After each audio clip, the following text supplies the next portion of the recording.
PhD पढ़ाई का सबसे ऊंचा मुकाम, ज्ञान और खोज की दुनिया का रास्ता।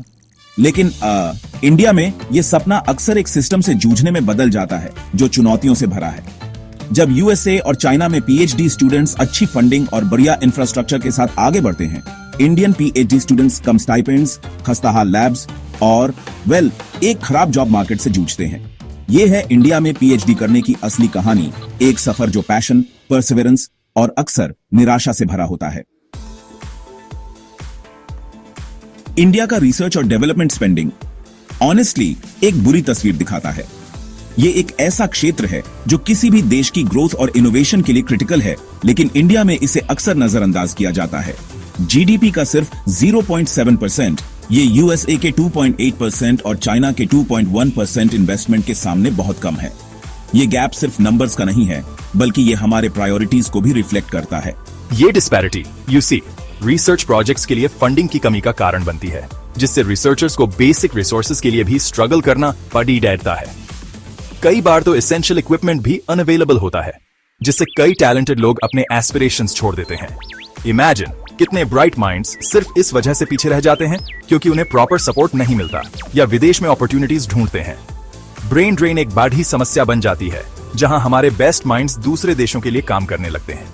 इसका असर बहुत दूर तक जाता है, इनोवेशन को रोकता है और इंडिया के पोटेंशियल को कम करता है ग्लोबल चैलेंजेस से निपटने के लिए।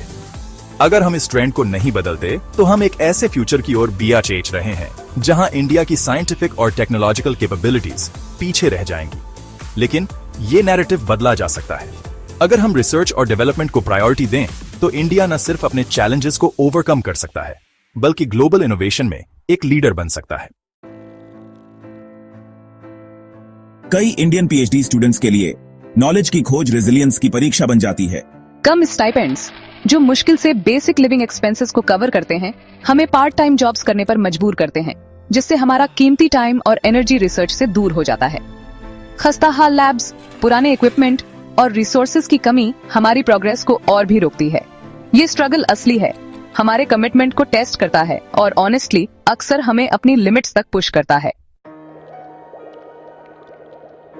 असली रिसर्चर्स की परेशानियों में नकली पीएचडी डिग्रीज का बढ़ना भी शामिल है।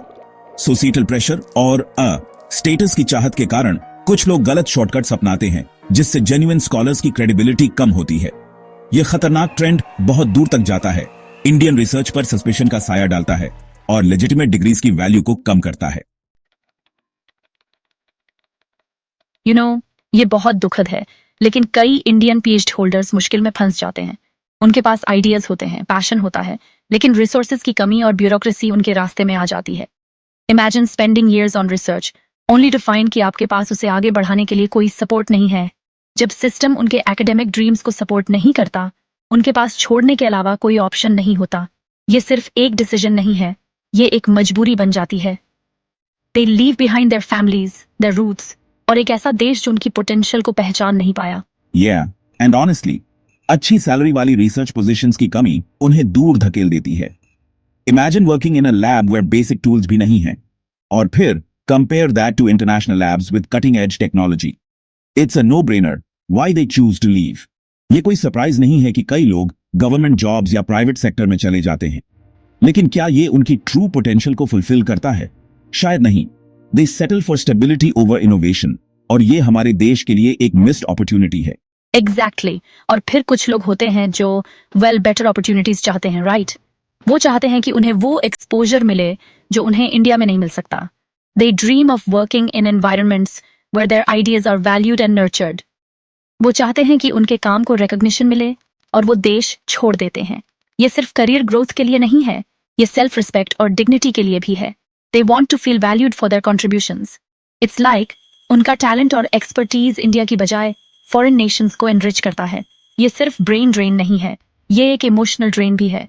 They leave with heavy hearts, but with hopes of a brighter future. Skilled researchers का ये एक्सोडस विदाउट अ डाउट हमारे देश के लिए बहुत बड़ा लॉस है। ये सिर्फ नंबर्स का लॉस नहीं है, ये इनोवेशन और प्रोग्रेस का लॉस है। Imagine the breakthroughs that could have been made if they stayed. ये इंडिया को उसके ब्राइटेस्ट माइंड से वंचित कर रहा है, और ये सिर्फ आज की प्रॉब्लम नहीं है, ये फ्यूचर जनरेशंस के लिए भी एक चैलेंज बन सकता है। The question is how do we stop this? How do we create an environment where our best minds choose to stay and thrive?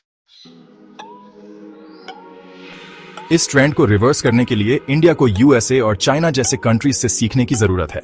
Research and development spending बढ़ाना, well-funded research institutions establish करना और PhD students को attractive fellowships provide करना, crucial steps हैं। International universities और research centres के साथ collaboration knowledge exchange को बढ़ावा दे सकता है और इंडियन रिसर्चर्स को ग्लोबल बेस्ट प्रैक्टिसेस का वैल्यूएबल एक्सपोजर दे सकता है। इनोवेशन को बढ़ावा देने और रिसर्च आउटपुट को टैंजिबल सॉल्यूशंस में बदलने के लिए private sector investment in research and development बहुत जरूरी है। गवर्नमेंट ऑनेस्टली प्राइवेट कंपनीज को यूनिवर्सिटीज और रिसर्च इंस्टीट्यूशंस के साथ पार्टनर करने के लिए इंसेंटिवाइज कर सकती है, जिससे एक मोर रोबस्ट रिसर्च इकोसिस्टम बनेगा। ये कोलैबोरेशन एकेडमिया और इंडस्ट्री के बीच के गैप को ब्रिज कर सकता है, जिससे मोर रेलेवेंट और इंपैक्टफुल रिसर्च होगी।